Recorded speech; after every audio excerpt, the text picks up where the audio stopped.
नमस्कार, न्यूज 11 भारत देख रहे हैं आप। मैं हूं आपके साथ आकाश सरोज। झारखंड की राजनीति में इन दिनों काफी उथल पुथल है। उथल पुथल होने की वजह भी है क्योंकि झारखंड में अगले कुछ महीनों में यहां पर विधानसभा चुनाव होने हैं। विधानसभा चुनाव को लेकर तमाम राजनीतिक दल जो हैं उन्होंने कमर कस ली है और प्रचार का दौर जो है वो लगातार जारी है और लगातार मतदाताओं को साधने में तमाम राजनीतिक दल जुटे हुए हैं। लेकिन कुछ सप्ताह पहले से झारखंड की राजनीति में काफी उलटफेर देखा जा रहा है और काफी उथल पुथल भी देखा जा रहा है और इसका कारण है चंपाय सोरेन। जैसा कि आपको भी पता है कि झारखंड सरकार में जो जल संसाधन मंत्री हैं और आपको बता दें कि ये झारखंड आंदोलनकारी भी रह चुके हैं चंपाय सोरेन। तो सिलसिला यहाँ से शुरू होता है कि चंपाय सोरेन पहले दिल्ली जाते हैं, कोलकाता के रास्ते दिल्ली जाते हैं और दिल्ली जाने के बाद लगातार झारखंड की राजनीति में गर्माहट आ जाती है। यहाँ की जो जनता है काफी कयास लगाने लग जाते हैं कि शायद अब चंपाय सोरेन का झारखंड मुक्ति मोर्चा से मोहभंग हो गया है और वो अब बीजेपी में जाने वाले हैं। कारण ये भी है कि जिस तरीके से मैंने आपको बताया कि चंपाय सोरेन कोलकाता के रास्ते दिल्ली गए हुए थे, तो खबरें ये भी सामने आ रही थी, लोग ये भी कयास लगा रहे थे कि कोलकाता में उन्होंने बीजेपी नेता शुभेंदु अधिकारी से मुलाकात की है। और जिस तरीके से इस तरह की खबरें आई तो लोग भी कयास लगाने लगे कि अब शायद चंपाय सोरेन बीजेपी में शामिल होने वाले हैं। और इसी बीच जिस तरीके से प्रकरण चल रहा था, जिस तरीके से लोग कयास लगा रहे थे, और इसी बीच एक सोशल मीडिया हैंडल एक्स पर चंपाय सोरेन एक पोस्ट करते हैं और वहां पर झारखंड मुक्ति मोर्चा पर मुख्यमंत्री हेमंत सोरेन पर अपमान करने का आरोप लगाते हैं। तब तो लोग कंफर्म हो जाते हैं कि शायद अब ये ज्यादा दिन तक झारखंड मुक्ति मोर्चा में नहीं रहने वाले हैं और बीजेपी में शामिल होने वाले हैं। लेकिन इसी बीच चंपाय सोरेन का बयान आता है कि वो भारतीय जनता पार्टी में नहीं जा रहे हैं, बल्कि वो जहां है वहीं रहेंगे।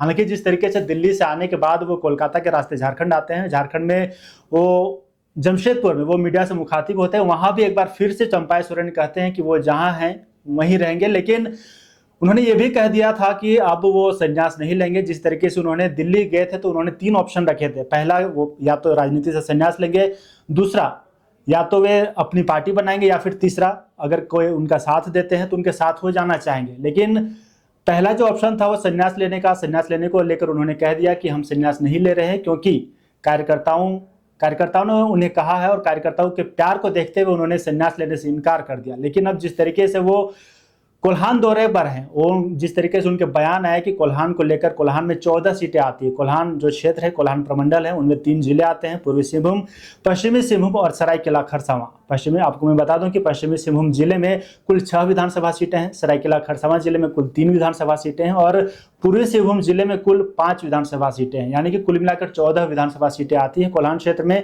तो इन 14 सीटों को लेकर चंपाय सोरेन का जो है वो दौरा शुरू हो गया है और वो उनका कहना है कि वो 14 सीटों पर एक अपनी अलग पार्टी बनाकर वो चुनाव लड़ेंगे और इसको लेकर लगातार वो कार्यकर्ताओं के साथ मिल रहे हैं। उनका समर्थकों का हुजूम भी देखने को मिल रहा है, लगातार वो समर्थकों से मिल रहे हैं और उन्हें अपने समर्थन में लेने की कोशिश कर रहे हैं। और जिस तरीके से आज सरायकेला के टाउन हॉल में एक कार्यक्रम हुआ, वहां भी एक अजीब सी तस्वीर देखने को मिली। जिस तरीके से झारखंड मुक्ति मोर्चा के वो दिग्गज नेता के रूप में माने जाते हैं चंपाय सोरेन, लगातार वो झारखंड जब बिहार का हिस्सा हुआ करता था तब वो 2 बार विधायक रह चुके हैं। उसके बाद झारखंड बनने के बाद लगातार वो 2005, 2009, 2014, 2019 इन चारों विधानसभा चुनावों में उन्होंने विधानसभा सीटें जीतने का काम किया और वो विधायक बने और झारखंड मुक्ति मोर्चा के एक दिग्गज नेता के रूप में वे जाने जाते हैं। लेकिन जिस तरीके से सरायकेला टाउन हॉल में जो तस्वीरें देखने को मिली, वहां पर पूरा ही भगवा भगवा नजर आया।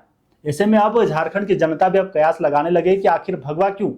लगातार चंपाय सोरेन 35 सालों से चंपाय सोरेन लगातार वो हरे रंग के साथ जा रहे थे, लेकिन अचानक उससे मोहभंग क्यों हो गया और अचानक वो भगवा कलर में क्यों चले गए।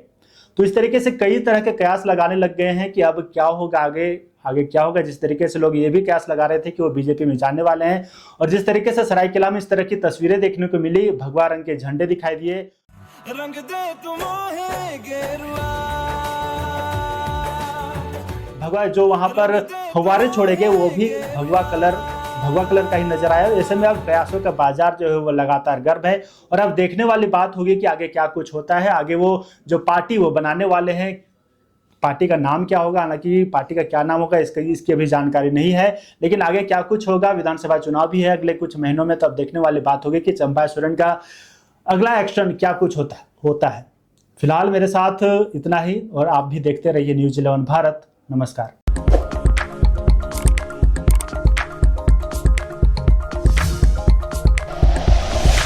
Like and share videos, subscribe करें हमारा चैनल और प्रेस करें बेल आइकॉन। News 11 भारत, सच है तो दिखेगा।